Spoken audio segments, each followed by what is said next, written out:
രണ്ട് രാജാക്കന്മാരുടെ പുസ്തകം അദ്ധ്യായം 4.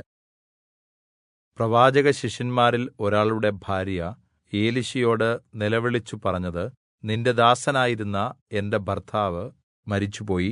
നിന്റെ ദാസൻ യഹോവ ഭക്തനായിരുന്നു എന്ന് നിനക്കറിയാമല്ലോ. എന്റെ ഭർത്താവ് കടക്കാരനായി മരിച്ചതിനാൽ ഇപ്പോൾ ആ കടക്കാരൻ എന്റെ രണ്ടു മക്കളെ അടിമകളാക്കുവാൻ ഭാവിക്കുന്നു. എലീശാ അവളോട്, ഞാൻ നിനക്ക് എന്ത് ചെയ്തു തരേണം എന്ന് പറയുക, വീട്ടിൽ നിനക്ക് എന്താണുള്ളത് എന്ന് ചോദിച്ചു. ഒരു ഭരണി എണ്ണയല്ലാതെ അടിയന്റെ വീട്ടിൽ മറ്റൊന്നും ഇല്ല എന്ന് അവൾ പറഞ്ഞു. അതിന് അവൻ, നീ ചെന്ന് നിന്റെ അയൽക്കാരോട് ഒഴിഞ്ഞ പാത്രങ്ങൾ വായ്പ വാങ്ങുക, പാത്രങ്ങൾ കുറവായിരിക്കരുത്. പിന്നെ നീയും നിന്റെ മക്കളും അകത്ത് കയറി വാതിലടച്ച് ഒഴിഞ്ഞ പാത്രങ്ങളിലെല്ലാം എണ്ണ പകരുക, നിറഞ്ഞ പാത്രങ്ങൾ ഒരു ഭാഗത്ത് മാറ്റിവെക്കുക എന്ന് പറഞ്ഞു. അവൾ അവനെ വിട്ട് വീട്ടിൽ ചെന്ന് തന്റെ മക്കളോടുകൂടെ അകത്ത് കടന്ന് വാതിലടച്ചു. മക്കൾ അവൾക്ക് പാത്രങ്ങൾ കൊടുക്കുകയും അവൾ അവയിലേക്ക് എണ്ണ പകരുകയും ചെയ്തു. പാത്രങ്ങൾ നിറഞ്ഞ ശേഷം അവൾ തന്റെ മകനോട്, ഇനിയും പാത്രം കൊണ്ടുവരുക എന്ന് പറഞ്ഞു. അവൻ അവളോട്, പാത്രം ഒന്നുമില്ല എന്ന് പറഞ്ഞു.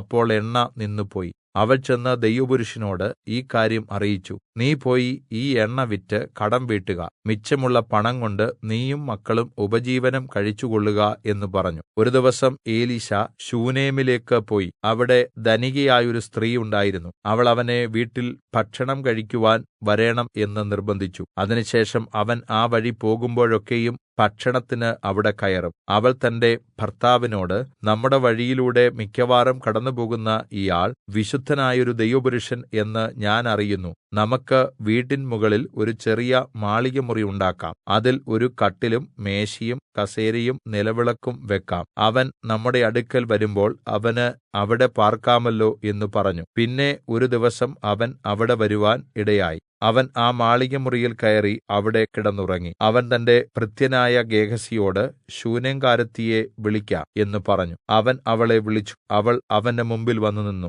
അവൻ അവനോട്, നീ ഇത്ര താല്പര്യത്തോടെ ഞങ്ങൾക്ക് വേണ്ടി കരുതിയല്ലോ. നിനക്ക് വേണ്ടി എന്ത് ചെയ്യേണം? രാജാവിനോടോ സേനാധിപതിയോടോ നിനക്ക് വേണ്ടി എന്തെങ്കിലും പറയേണ്ടതുണ്ടോ എന്ന് നീ അവളോട് ചോദിക്ക എന്ന് പറഞ്ഞു. അതിന് അവൾ, ഞാൻ സ്വജനത്തിന്റെ മദ്ധ്യേ വസിക്കുന്നു എന്ന് പറഞ്ഞു. എന്നാൽ അവൾക്ക് വേണ്ടി എന്ത് ചെയ്യാൻ കഴിയും എന്ന് അവൻ ചോദിച്ചതിന് ഗേഹസി, അവൾക്ക് മകനില്ലല്ലോ, അവളുടെ ഭർത്താവ് വൃദ്ധനും ആകുന്നു എന്ന് പറഞ്ഞു. അവളെ വിളിക്ക എന്ന് അവൻ പറഞ്ഞു. അവൻ അവളെ വിളിച്ചപ്പോൾ അവൾ വാതിൽക്കൽ വന്നുനിന്നു.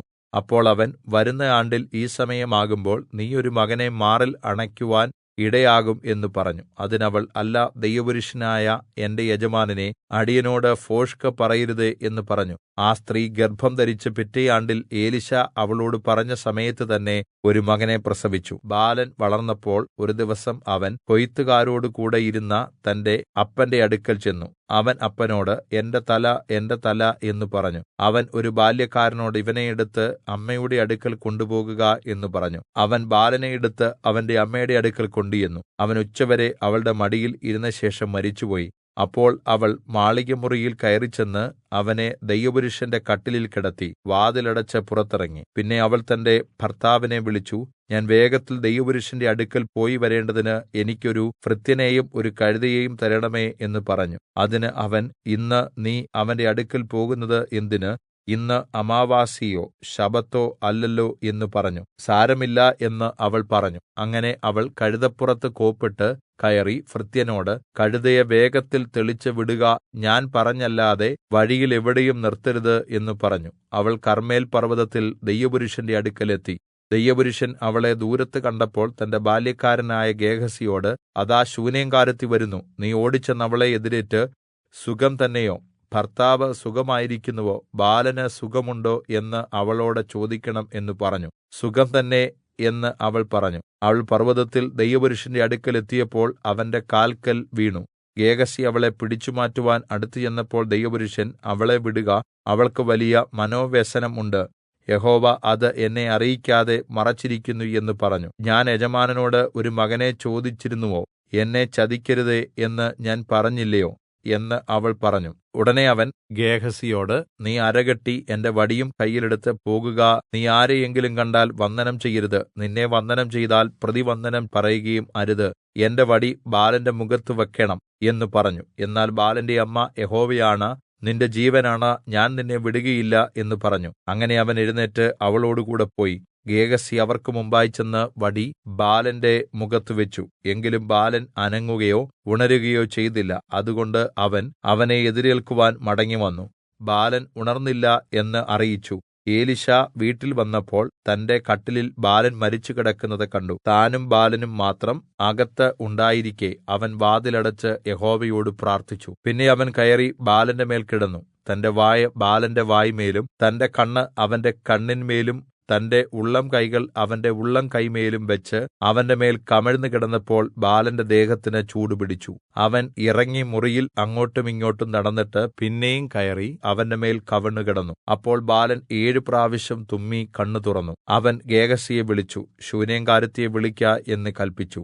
അവൻ അവളെ വിളിച്ചു. അവൾ അവന്റെ അടുക്കൽ വന്നപ്പോൾ അവൻ, നിന്റെ മകനെ എടുത്തുകൊണ്ട് പൊയ്ക്കൊള്ളുക എന്ന് പറഞ്ഞു. അവൾ അകത്ത് ചെന്ന് അവന്റെ കാൽക്കൽ സാഷ്ടാംഗം വീണ് നമസ്കരിച്ച ശേഷം തന്റെ മകനെ എടുത്തുകൊണ്ടുപോയി. അനന്തരം എലീശാ ഗിൽഗാലിൽ പോയി. അന്ന് ദേശത്ത് ക്ഷാമം ഉണ്ടായിരുന്നു. പ്രവാചകഗണം അവന്റെ മുമ്പിൽ ഇരിക്കുമ്പോൾ അവൻ തന്റെ ഭൃത്യനോട്, നീ വലിയ കലം അടുപ്പത്ത് വെച്ച് പ്രവാചകഗണത്തിന് പായസം ഉണ്ടാക്കുക എന്ന് പറഞ്ഞു. ഒരുത്തൻ ചീര പറിപ്പാൻ വയലിൽ ചെന്നു. ഒരു കാട്ടുവള്ളി കണ്ട് മടി നിറയെ പേച്ചൂര പറിച്ച് കൊണ്ടുവന്നു. അവർ അറിയായ്കയാൽ അരിഞ്ഞ് പായസക്കലത്തിൽ ഇട്ടു. അവർ അത് ആളുകൾക്ക് വിളമ്പി. അവർ പായസം കുടിക്കുമ്പോൾ നിലവിളിച്ചു, ഹേ ദൈവപുരുഷാ, കലത്തിൽ മരണം എന്ന് പറഞ്ഞു. അവർക്ക് ആ പായസം കുടിക്കുവാൻ കഴിഞ്ഞില്ല. മാവ് കൊണ്ടുവരുവീൻ എന്ന് അവൻ പറഞ്ഞു. അത് കലത്തിലിട്ടു. ആളുകൾക്ക് വിളമ്പിക്കൊടുക്കുക എന്ന് പറഞ്ഞു. പിന്നെ ദോഷകരമായതൊന്നും കലത്തിൽ ഉണ്ടായിരുന്നില്ല. അനന്തരം ബാൽശാലീശയിൽ നിന്ന് ഒരാൾ ദൈവപുരുഷന് ആദ്യഫലമായി 20 യവത്തപ്പവും മലരും തോൾസഞ്ചിയിൽ കൊണ്ടുവന്നു. ജനത്തിന് അത് തിന്നുവാൻ കൊടുക്ക എന്ന് അവൻ കല്പിച്ചു. അതിന് അവന്റെ ബാല്യക്കാരൻ, ഞാൻ ഇത് 100 പേർക്ക് എങ്ങനെ വിളമ്പും എന്ന് ചോദിച്ചു. അവൻ പിന്നെയും, ജനത്തിന് അത് ഭക്ഷിക്കുവാൻ കൊടുക്കുക, അവർ തിന്നുകയും ശേഷിപ്പിക്കുകയും ചെയ്യും എന്ന് യഹോവ അരുളിച്ചെയ്യുന്നു എന്ന് പറഞ്ഞു. അങ്ങനെ അവൻ അവർക്ക് വിളമ്പിക്കൊടുത്തു. യഹോവയുടെ വചനപ്രകാരം അവർ തിന്നുകയും ശേഷിപ്പിക്കുകയും ചെയ്തു.